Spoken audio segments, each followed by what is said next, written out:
If you have a treatment coordinator or someone presenting the fees that's only used to presenting fillings and crowns, and they've never really presented full arch before, and they don't have support and scripting, you're going to fail. Like, your marketing will not work, even though it's perfect marketing. Right? Maybe they don't understand it, right? But it just moves a lot quicker.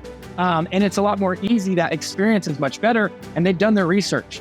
And so that's why it's just really hard if you don't have that process that's built for not just full arch patients, but full arch patients from marketing effort. If you've been doing cases for a long time, maybe you're already working with a marketing partner, or you've just been kind of doing it in-house and you want to do more and you're limited by just the amount of leads and consults you can get, then you know, okay, I just got to get a marketing partner that's going to dump fuel on the fire and we'll take care of it.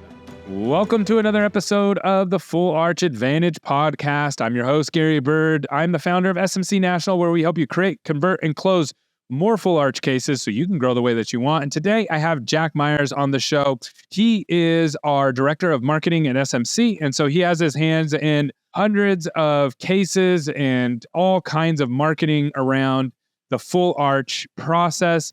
And today I kind of want to share a unique perspective with you. I'm going to share the tale of two different kinds of clients. And really, we could put a lot of different people into these buckets. We have some very specific people in mind. So the first client that we're going to talk about is somebody who came on and we invested a very small, they were a GP off, invested a very small marketing budget. They saw some decent returns right away. You know, they put $4,000 or $5,000 in. Month one, at one office, they saw $10,000 in treatment accepted. Month two, they saw $30,000. And then month three, they decided, let's roll this out to all of our offices, and it failed miserably. We're going to talk about why that failed miserably. Another client, very similar, they were a perio office, and they've largely lived just off of referrals. And we went in and we provided a lot of leads, a lot of support, and they weren't able to turn those leads into new patients. And we're going to talk through why. And then we're going to give another example of somebody who's a GP office, started marketing with us. And in the first 2 months, they saw $130,000 of case accepted and closed. And what were the difference between these offices? That's really what we're going to talk through. So Jack, why don't you tee us up on what happened on the offices that didn't work? What were some of the similarities of why that didn't work and some of the things that you saw there? Yeah, 100%. So one thing that we've seen in just similarities with practices that maybe want to grow their amount of full arch case acceptance and closed cases per month, is that a lot of times these practices have actually never done this from a marketing standpoint. They've gotten just their existing patient base or referrals that have come in. Their doctors know how to do the treatment, and they have a really good relationship with that patient. They were able to do those cases, right? And then now, like, okay, great, I want to roll this out and just start doing it. I know how to do this procedure, right? Our office has the equipment. We can do it all in-house. And we have the lab, right? It's an in-house lab. Like, we don't have to refer anything out. We're set up to do this. Let's go. And what they do is, okay, well, in order to do this, I have to find a marketing partner, right? Because I need to go get more patients. I needed someone that's in this space that knows how to get me these types of leads and consults. And so they'll get with that marketing company. And a lot of times these campaigns fail, not because of the marketing company, right? Now, there's instances that they do, but not because of the marketing so much, in that it is just as much important, it's just as much on the marketing company as it is on the office, right? Where just because you're getting now a bunch of leads and cases, it doesn't mean that these people are walking through the door and boom, you're going to close them. And even you're going to close 10% of them. If you do not have the proper processes and scripting in office and everything built out to take care of these patients that are coming, and these patients probably that are coming have done the research on the clear choice, right? The other competitors in your market like you. Yeah. And they know exactly what they're doing. And if you're not prepared, they're going to pick your competitor. You're going to lose. Hey, sorry to interrupt the show, but I got a new segment that I wanted to share with you. It's called Ask Gary. And what we're doing is we're going over questions that you have about marketing and answering them in our podcast. So if you want to reach out to us and get your question answered, and maybe even get on the podcast to have it answered live, all you have to do is DM us, leave a comment, or email us at askgary@smcnational.com. Again, that's askgary@smcnational.com. Our most recent question came in from Kristen, and her question was this: what's the single best way to generate leads and new patients? This is a great question, and I'm going to break this down for you in under a minute. So first thing that you want to understand is, do you want quality or do you want quantity? The easiest way to get quality is through patient referrals. The downside to that, though, is that you can't generate a lot of them, meaning if you need an extra 40 or 50 new patients next month, you're not going to be able to do that through generating patient referrals. On the flip side, if you want quantity, then digital is definitely the way to go, and you can measure the whole thing. And it's the easiest to get a bunch of new patients, but it does take a little bit of time to dial in the quality. And what I mean by that is that these patients don't trust you like a patient referral. A patient referral already trusts you because somebody else did the selling for you. One of your happy customers told them how great you are. So that is today's episode of Ask Gary. Contact us, reach out to us, and we will answer your questions.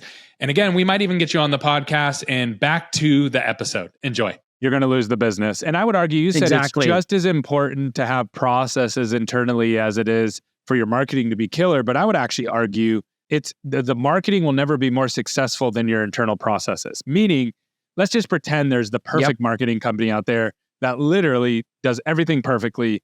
They get you the best opportunities and they deliver those to your front door, but you don't answer the phones. Let's just say as an example, or you don't have any, I'll give you even a better one.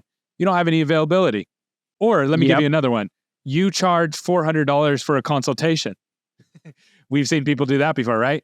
If you do any of those things, it doesn't matter you have perfect marketing. You will fail. You will lose to your competition. Or if you have a treatment coordinator or someone presenting the fees that's only used to presenting fillings and crowns, and they've never really presented full arch before, and they don't have support in scripting, you're going to fail. Like your marketing will not work, even though it's perfect marketing.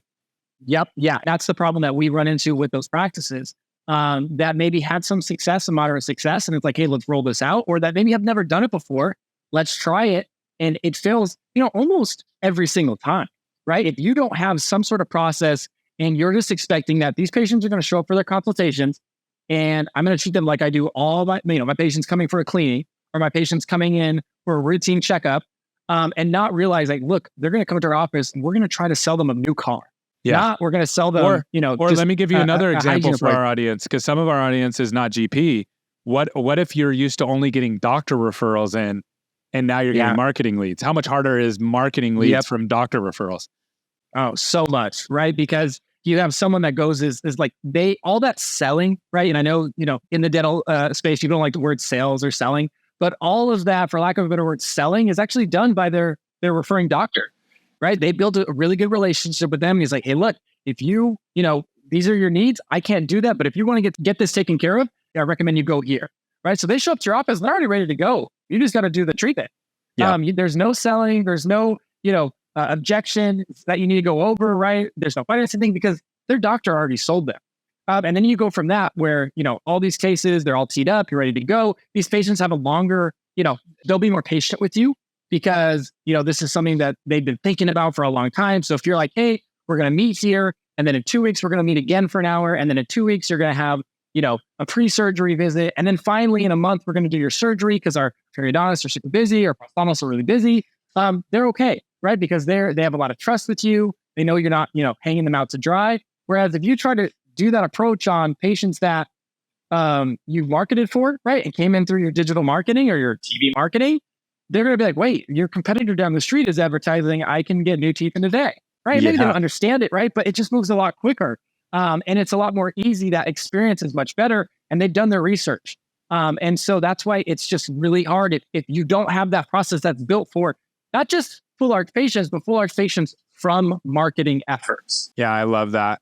So now let's talk about some of the things that the company that did right, that they had everything set up. We come in, we do the marketing, they get the leads, and they're able to, within 60 days or 45 days, do $130,000 worth of treatment. What's the difference between what are they doing right that the other people maybe got wrong? We kind of focus on the negative side. Now let's focus on the positive.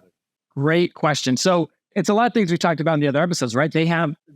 When they came to us, right? One of these clients or clients similar that have had success, they're really looking for someone that can add fuel to the fire.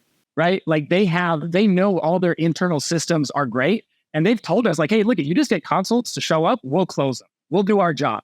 Right? So they're looking for a partner.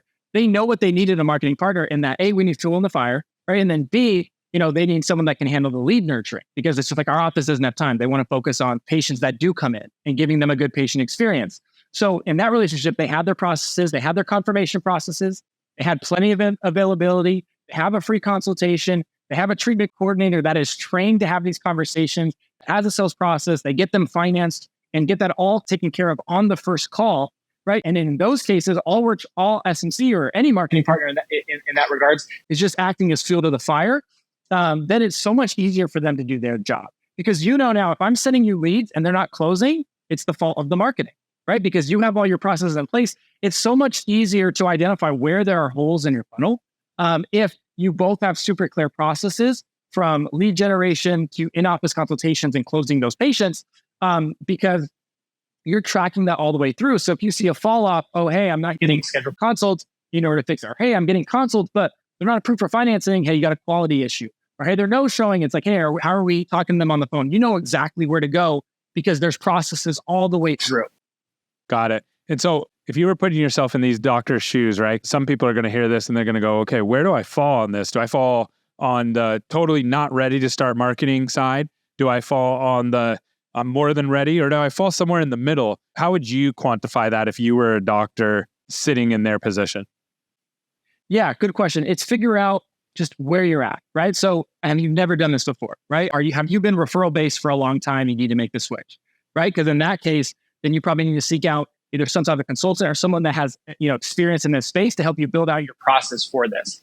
Let's say you're a GP practice, your doctors have had some success with this, right? And it's like, hey, we know that, we do some tracking, we have our numbers, and we've done this before. We just need more fuel on the fire, right? Then at that point, it's like, hey, maybe you need to go just find a reputable marketing partner that can help you with this. Or it's just like, hey, you're a GP practice that has their doctors just got certified this, right? They're able to do this treatment. You want to roll it out, and maybe you already have a marketing partner. And so like, hey, I want to do full arch now. Let's go. I think a red flag is if they tell you, yep, let's start right away, right? Kind of want to talk through, hey, are we prepared for this? What's our availability look like? Are we going to offer free consults, right? You want to make sure that they've done that before as well. So it's just kind of understanding where you're at, where are the holes in your bucket, right? Just kind of sit down, examine your practice. Okay, do I have a process for these patients? How am I going to treat them? What's the process for when I get one scheduled? How many I confirm them? Who's going to see them first? Are they going to see a doctor or are they going to see a treatment coordinator? Make sure you have that all outlined first. And if you don't, then I think that's where you can apply your effort. And that's where you can maybe realize where you need to go first. Or if you've been doing cases for a long time, maybe you're already working with a marketing partner, or you just been kind of doing it in-house and you want to do more and you're limited by just the amount of leads and consults you can get, then okay, I just got to get a marketing partner that's going to dump fuel on the fire and we'll take care of them. Yeah. So you already have a process that's working. So it's basically, if you don't have a process that's working, marketing's probably not the answer. If you have a process that's working, that's when you start to focus more on marketing. Exactly. Yep. Awesome, man. Any other parting word for folks here before we part ways? No, I think that's it. It's just really because right now, full arch marketing and doing full arch cases is all the rage. Just before you start marketing, always take a look internally and just like, okay, what is our process for these patients? And I think you said it. If you don't have a process, then that's where you need to start. Because like we said earlier in the podcast, your marketing will never outdo your operations and just kind of your in-office operations and your processes there. Get super tight on that, what that's going to be. There's a lot of consultants out there and a lot of people that help with that. Get super clear on that and then move to marketing. Don't start on the marketing first and then think, okay, I got the leads. Now I'm going to figure out what to do with these patients because you're working backwards. Got it. Awesome, man. Great job. This was really good. Thanks for coming on. Bye-bye. Awesome. Thanks.